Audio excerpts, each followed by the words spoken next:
Has this ever happened to you? You're having a great day, doing your thing, minding your own business, when all of a sudden you get a notification. So, out of habit, you click on it. And once you start reading it, you stop dead in your tracks. You realize that someone has left the rudest, most negative comment. Your heart starts to race, your face starts to get hot, your palms start to sweat, and rage starts to set in. Do you know what I'm talking about? You run immediately to your best friend or your partner, and you're like, oh my God, look, can you believe what they just said? And then you spend the entire rest of your day telling everyone what happened, proving why they're in the wrong and you are in the right. Your entire day goes off the rails, and at the end of the day, you don't feel any better, do you? Just more hurt. Sound familiar? If so, this episode is for you.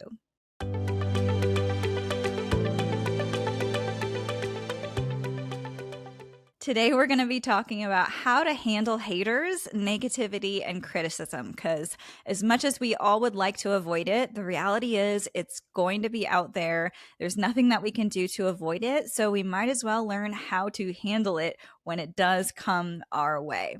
I'm also going to be giving you tangible tips for things you can do to calm your nervous system, because it's one thing to know in your head, oh, it's about them and not me, but it's another to actually feel that peace in your body. And that is the ultimate goal. I want to take you out of fight or flight mode to a place where even if you have that initial reaction, you at least know how to navigate your way to a place where you can feel more grounded, more settled, and at peace. First, I want to talk about negative comments on social media, because the reality is, if we're putting ourselves out there on social media and you have a social media account, which I'm guessing that you probably do if you're listening to this podcast, maybe that's even how you found this. So I like to play a game when I get negative comments, and it doesn't happen too frequently, but it does happen from time to time. And just like in the intro, it kind of stops me in my tracks and shocks me a bit, because it always comes out of left field, and the shock factor of what's said in those comments sometimes is just so unexpected and intense. So when I get negative comments, I like to play a little game called Why Are They Triggered? Why Am I Triggered? And I'm going to teach you how to play today. So when someone leaves a negative comment, it's really easy to jump right to the meaning or the content or the context of what they're saying. So for example, if they're accusing you of being selfish, I don't know, just using that as an example, it's really easy to just jump to self-reflection and ask oh my gosh, well, am I selfish? And then automatically our brain is seeking out evidence to validate and confirm that fear or prove it wrong. Right? And the thing about negative comments and criticism, even outside of social media, the reason why it's so hard to take is because it's often amplifying and highlighting a core wound or belief that we already believe about ourselves in some way, right? You might not in general call yourself a selfish person, but if you grew up with a narcissistic mom who called you selfish, even if you don't believe it, it can activate you to start second guessing yourself, even if you know the truth of who you are. So the first part of this game is why are they triggered? And basically this part of the game is figuring out reasons as to why someone may be reacting this way. Why are they leaving this comment? I wonder what their story is. Why are they so triggered? Because if someone is leaving a negative comment, that is always laced in emotion. And when there's emotion, there's a trigger. It means it's triggering an old wound. I wonder what their story is. What have they gone through in their life to end up in a place where they are reacting this way to something that I have shared? Because it's not coming out of left field. Even if you are in the wrong, quote unquote, that is not the cause of their reaction. The cause of their reaction and the reason they are commenting is because you're sharing your post or whatever it is that you're putting out there is triggering something within them. They're creating meaning and attaching meaning to it. So as much as it's very easy to assume that it's about us, really, it's an internal thing that is happening in their world as a result of what they've been through in their life. So going back to the game, why are they triggered? I'm going to give you an example that happened very recently. And it's actually what inspired me to create this episode, because I was like, oh, there it is again. I'm having to practice all of these skills I'm about to share with you. And it just goes to show, like, these things are going to continue to happen. I'm sure that's not the last negative comment I'm going to receive. And also, in addition to that, I share on the more personal side. I do get very vulnerable and I talk about difficult and hard and very triggering things in my corner of social media. So it makes sense to me. And I come to expect that my content is going to encounter someone who feels uncomfortable or triggered by what I have to share. So last week, I shared a story and it was just like text. I was kind of just journaling and decided to share it on stories because I wanted to open myself up to show that I still struggle with the things that I talk about on this podcast. So I shared about the fact that I was feeling discouraged because I have been pouring so many hours and so much energy and love and time and dedication into choosing to heal and into this project. And currently, there's no monetary results to show for it. I'm in the very, very beginning stages of building this business. And so it's not making money. And that is fine. That is part of the process, right? Like, it would be amazing if everything we did from day one made money. That's just not how it works. And I shared and I got vulnerable about, like, I've been in this position before. And even though I know it in my head, even though I know it's only a season and that there's always so much work required on the front end to get to the other side, I still struggle with that fear. Like, what if I invest so much of myself into this project only for it to fail? And even though I've done a lot of work around money not equaling my value or worth, right? Like, the success of this podcast does not mean whether or not I am successful as a person. And also, I am human and I still struggle with these things. So essentially, that's what I was sharing about, is the fear around people not being interested enough in what I have to offer to, like, actually pay for it, right? And money, well, I would love to do a separate episode around money because, man, we have so many limiting beliefs and triggers and assumptions and things that affect our life in so many ways that we don't even realize in regards to money. And it's one of those areas that affects people so differently. So anyway, long story short, that's what I shared. And I woke up to this nice comment that said, "Ew, unfollow." Now, normally in the past, a comment like that would send me spiraling for the rest of the day. It would prevent me from ever sharing about anything related to money or monetizing ever again. It would also create a limiting belief that people are going to think that I'm using them if I share at all about the fact that I'm selling something, right? Like, there's so many negative places we can jump to if we don't slow down and really peel it back.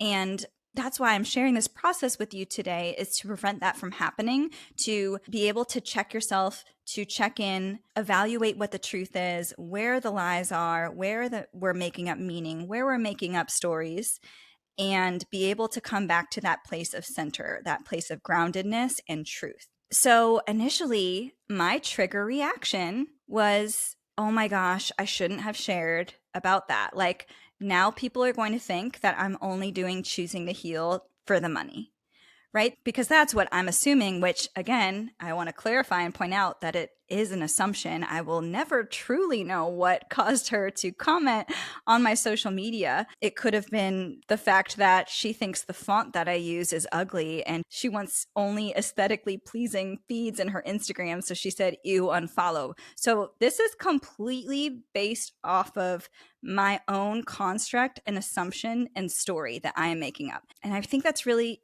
important to clarify and point out, because so much of what we feel on the inside and our reactions is all around the story and the meaning that we're making up. Because if I made an assumption that it was the font that I was using, it wouldn't have hurt me so badly. Do you see what I'm saying? So I'm going to kind of go out of order, actually. I want to first talk about why you are triggered. This is part 2 of the game, right? Like, why are they triggered? Why are you triggered?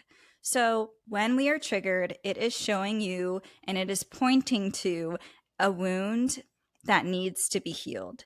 It is poking at a negative belief you carry, usually subconsciously, that we don't even realize, that we're not aware of. And again, it's not what they're saying, it's the meaning you're attaching to it, just like I just illustrated. The meaning that I was attaching to these two small words, you unfollow, was that she didn't like the last part of my post, which I'm going to read it to you. I wrote, "What if I never find a way to monetize it because people aren't interested in what I have to offer?" So the meaning that I attached to her comment was, she thinks that I'm someone who is just doing this for the money. So, like, the meaning is she thinks that I'm someone that uses people. She thinks I'm someone who only cares about money. She thinks I'm someone who is only doing choosing to heal to monetize it. And that's the top priority. When in reality, those things are not true. But notice how all of these things I just said are beliefs around my identity and worth, right? Like, I am someone who.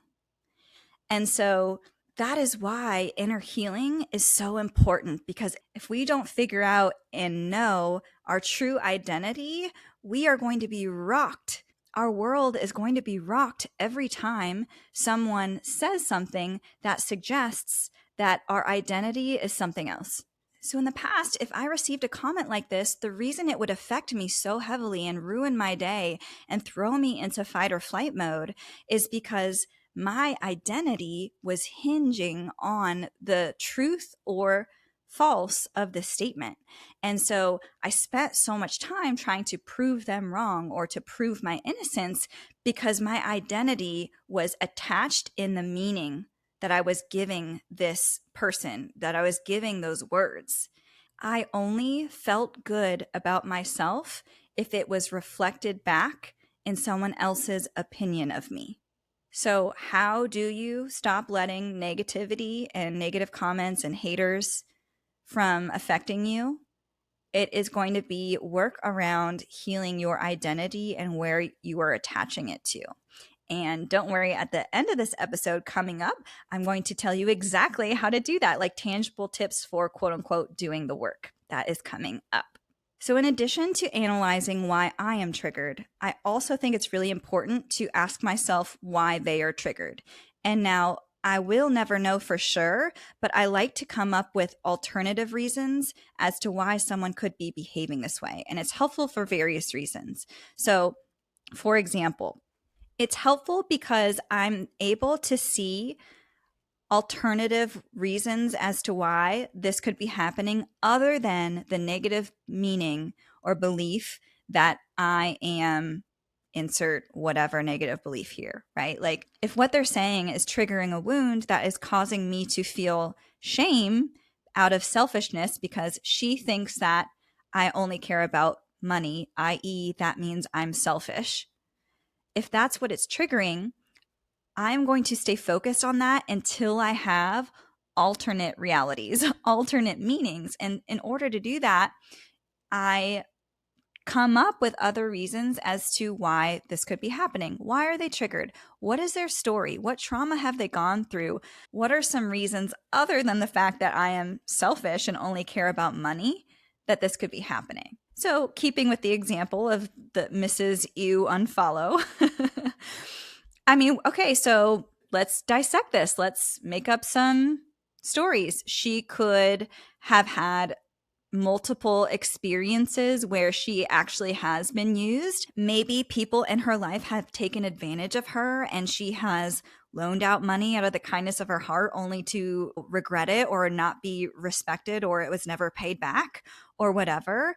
Maybe she's someone who struggles with creating a business or doing anything outside of being an employee because she has her own beliefs about herself that people are going to think that I'm only using them for money. And since she believes that about herself, she's naturally going to project that belief onto me. Because if she views that about herself, that means the lens that she is viewing herself through is skewed. And she's viewing everybody else, including me, through that same lens. She is going to attach the same meaning to everybody else.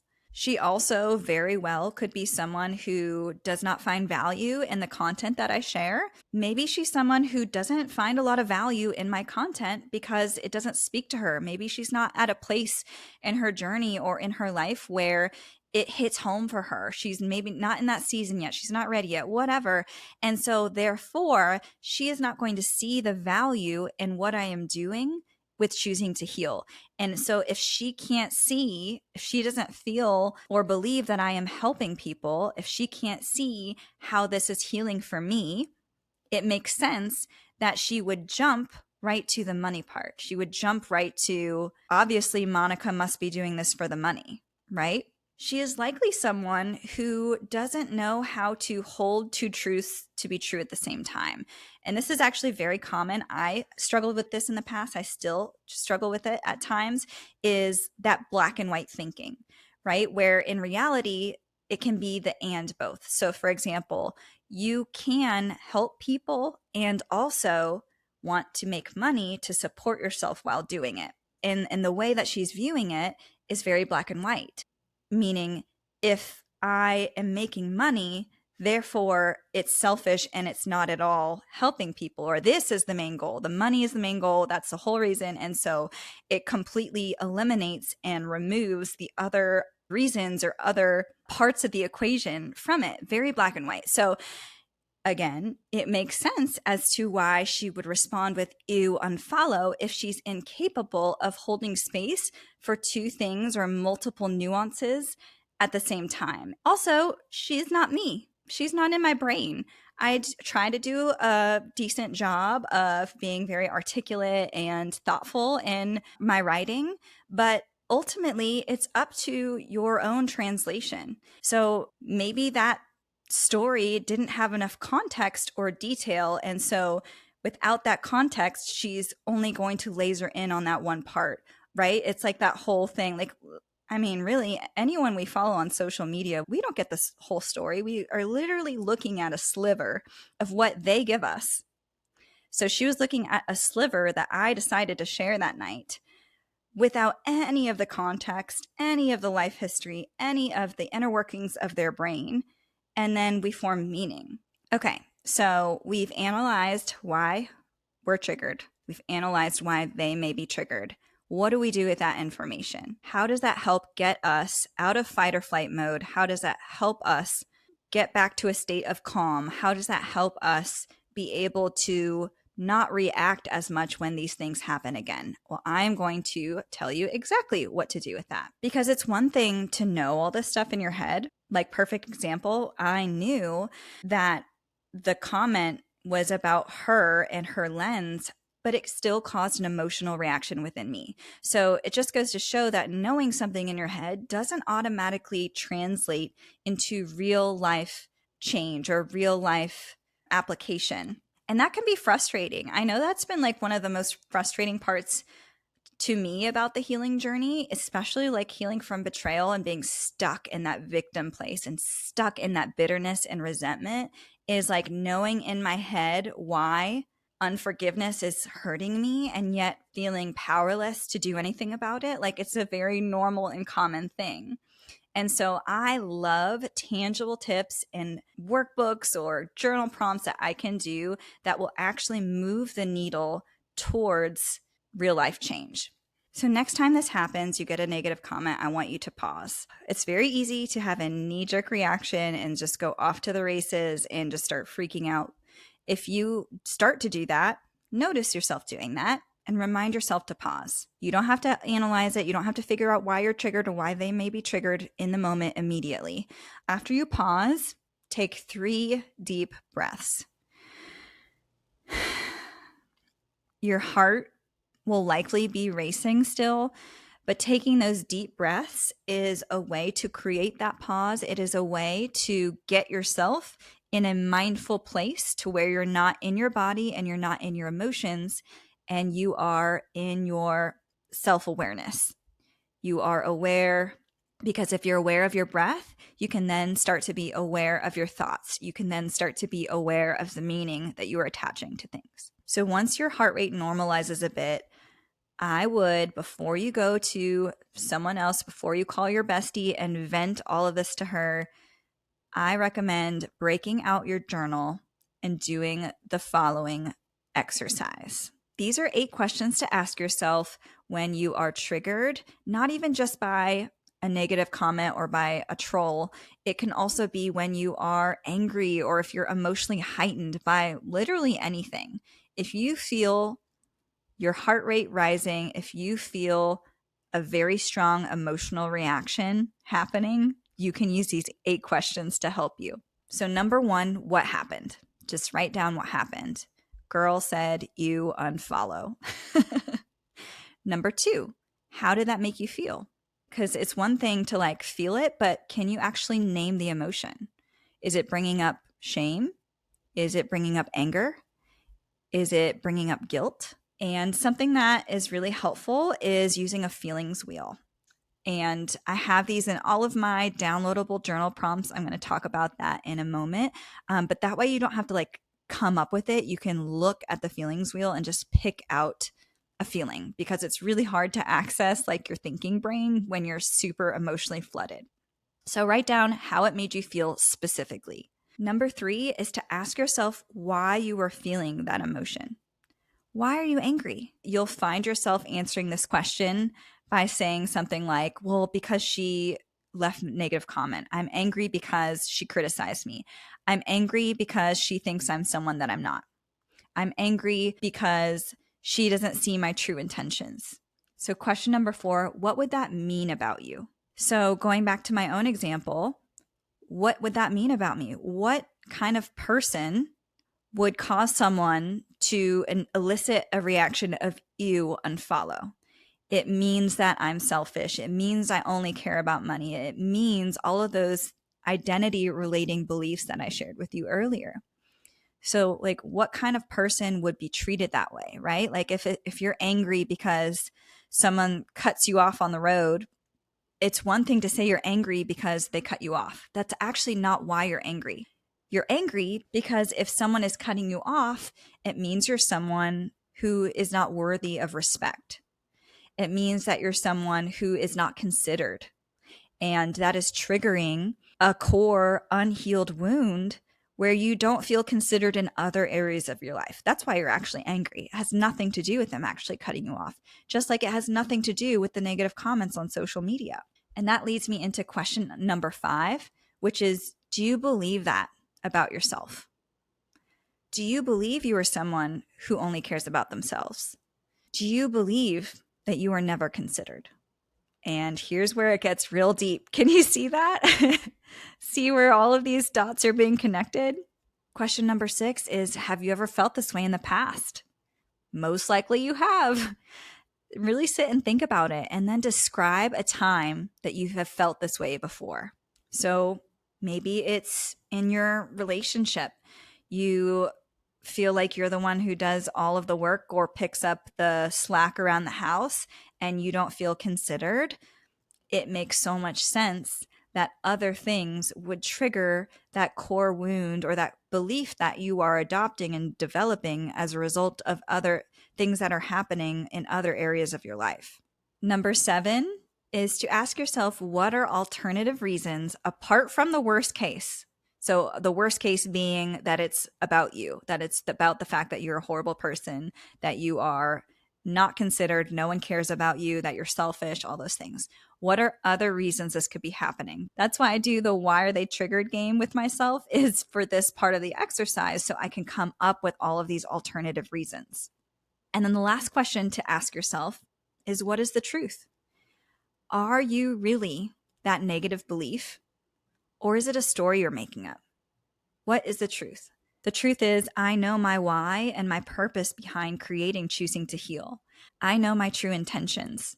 Her commenting you unfollow because I am someone who only cares about money and using people is a story that I am making up based on a pain of the past, based on the fact that I am in an industry that gets criticized constantly and judged constantly for using people, right? Network marketing and direct sales. I did an entire episode 3 on the MLM stigma. And so if I am attaching the meaning that she thinks that I only care about money, it makes so much sense because I have a life experience that created that underlying belief, even if it's not the truth. Because the truth is, I know that I am not that person. But we carry these subconscious beliefs even if they're opposite of what we know to be true. There are parts of ourselves who still believe it. So once you work through these 8 questions, it should be very clear as to why you're triggered, the root cause of what has created that. And that is so empowering. I feel so much better after I do that journaling exercise because it gives me context. I understand myself so much better. I understand other people better too.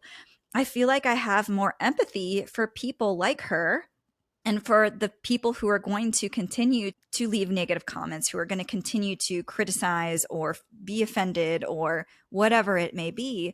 It helps equip and empower me to be able to respond to those situations in the future with so much more confidence because it's no longer just an emotional reaction. It's an experience that creates and develops self-awareness. It is an opportunity to continue to grow. It's an opportunity to self-reflect and understand yourself better. So really, if you get a negative comment, consider yourself lucky. You get to do the work. Just kidding. If you'd like a printable version of the 8-question journal exercise I just walked you through, head to the show notes because I have a PDF printable version as part of my digital journal bundle. I am super passionate about journaling. I believe it's one of the best ways to process through and heal and do inner work. Not only does it include the exercise I just walked you through, but I also have digital journals that help you work through other emotions and situations like anxiety, fear, when you feel the urge to control a person or situation. I have so much experience with that. And so I created this digital journal bundle so that I had something to go to in different times where I felt triggered for different reasons. And I found it to be super helpful, and I hope you find it to be helpful too. So you can find a link to my digital journal bundle, which has all the goods, in the show notes. To wrap up this episode, I have some reminders for you. Expect this to happen. I find that by knowing and expecting that this is going to happen, when it actually comes, it's less startling, it's less shocking. I am better equipped to be able to handle it. So that's the first thing. Just expect it.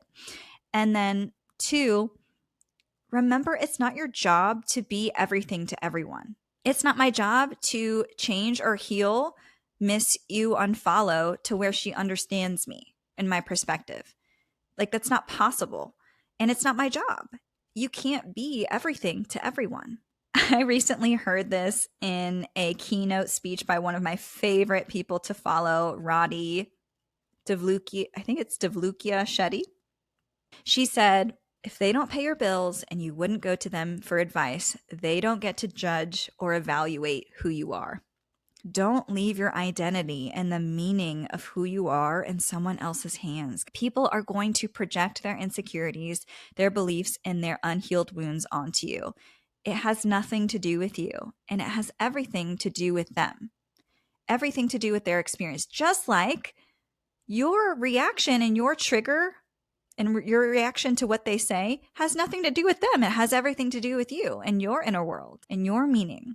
I find that to be comforting because it's like not about you, you know? It's not just the fact that you're this horrible person or like all of these worst case things that we always come up with. Also remember, it is one thing to go to a loved one for validation of who you are, right? Like it's totally natural when something like this happens to like call your best friend, call your husband, whatever right away. But don't forget about the power that you have within yourself to validate who you are. That's why that journal exercise is so helpful, because the last step of the exercise is to speak truth. And speaking of truth, that's also when I remember that the person whose opinion of me is most important loves me unconditional anyway. God loves me unconditionally, and knowing that brings me so much peace.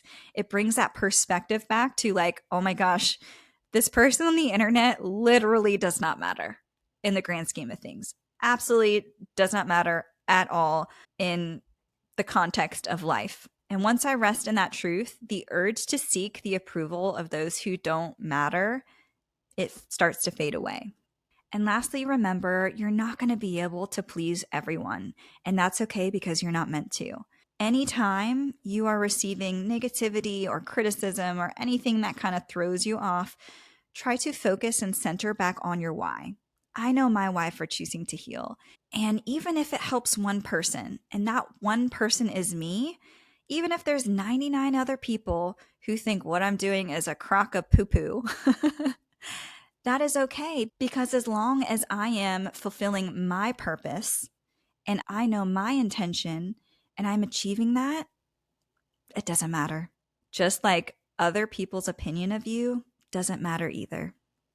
For what it's worth, I believe in you. I'm rooting you on. I think you are capable of anything, including healing from the need for other people's approval and healing from that knee-jerk reaction that you have anytime negativity and criticism is directed your way. You got this.